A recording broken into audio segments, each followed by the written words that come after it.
Karno, Pram Rano Karno itu 50,17% rata-rata ya.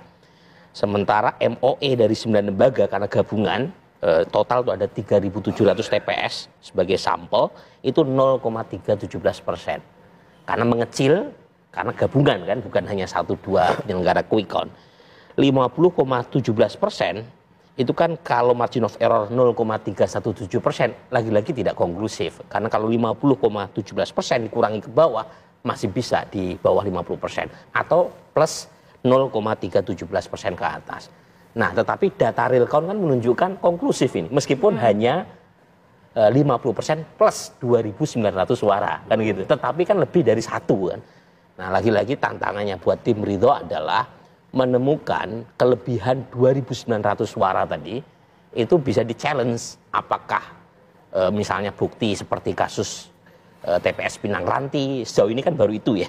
Kalau C6 saya sendiri masih belum yakini apakah undangan C6 itu random ataukah sistematik merugikan pendukung Ridho saja ataukah termasuk pendukung Pramono juga dirugikan karena nggak dapat undangan memilih. Jadi hal-hal semacam ini yang kita masih menunggu bukti yang disodorkan oleh tim hukum dari paslon Ridho. Tetapi kalau melihat rekapitulasi hasil pilkada sepertinya tidak akan ada perubahan berarti ya, terutama ketika dibawa ke tingkat provinsi. Dan juga tadi kita sama-sama telah menyaksikan bahwa dari tim advokasi Gerindra ini telah memberikan pernyataan ya Mas Ciko.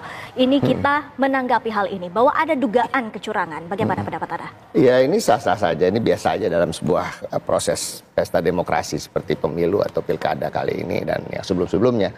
Bahwa semua pihak tentunya punya keyakinan atas kebenarannya masing-masing. Tapi kalau kita bicara harus terkait dengan jenjang dari proses itu sendiri. Proses ini sekarang kan masih dalam proses penghitungan suara.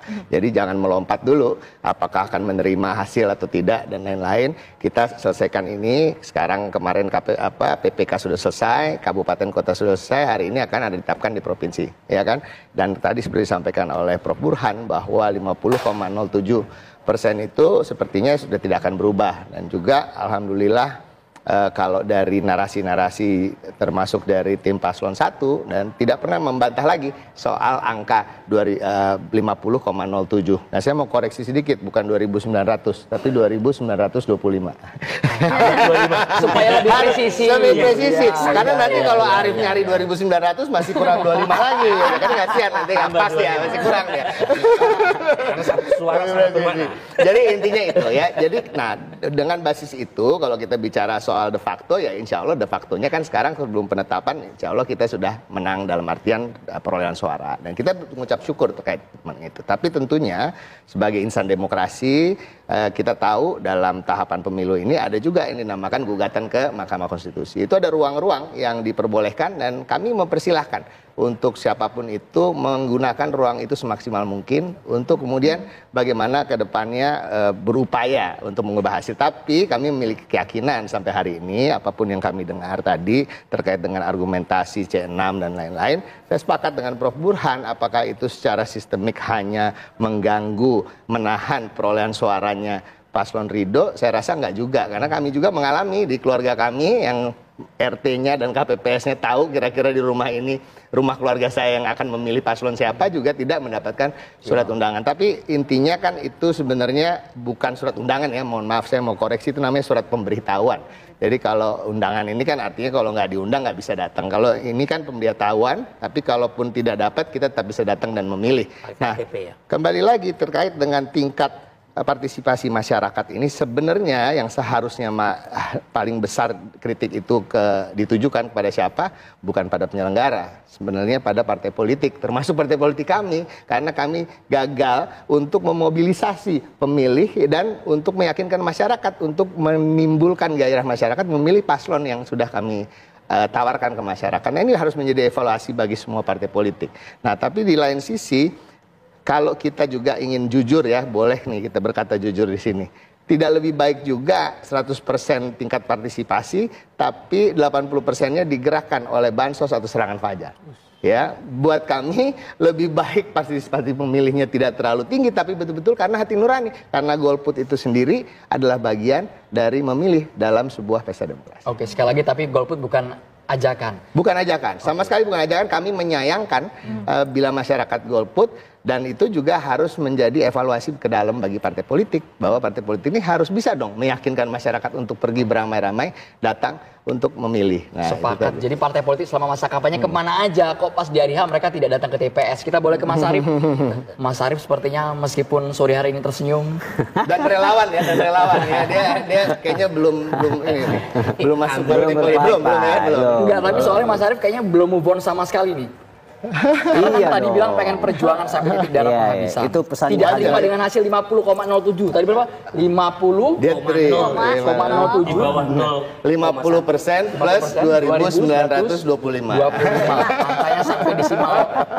Mas Arief, temuan dugaan kecurangannya apa saja Mas? Iya, kalau berjuang sampai titik darah penghabisan itu pesannya Hadratus Syekh ya, bahwa untuk bangsa ini kita harus berjuang sampai titik darah penghabisan ya, dengan penuh keikhlasan. Jadi apa yang saya kira dalam konteks Jakarta ini itu pula yang teman-teman di tim Paslon Ridho tempuh ya. Dan seperti yang tadi sebelumnya kita lihat ya, sebelum segmen ini kan ada konferensi pers dari teman-teman Gerindra ya, memaparkan bahwa misalnya distribusi C6 itu hampir 200 titik TPS kalau nggak salah tadi, sekitar 100 berapa, 60-an ya.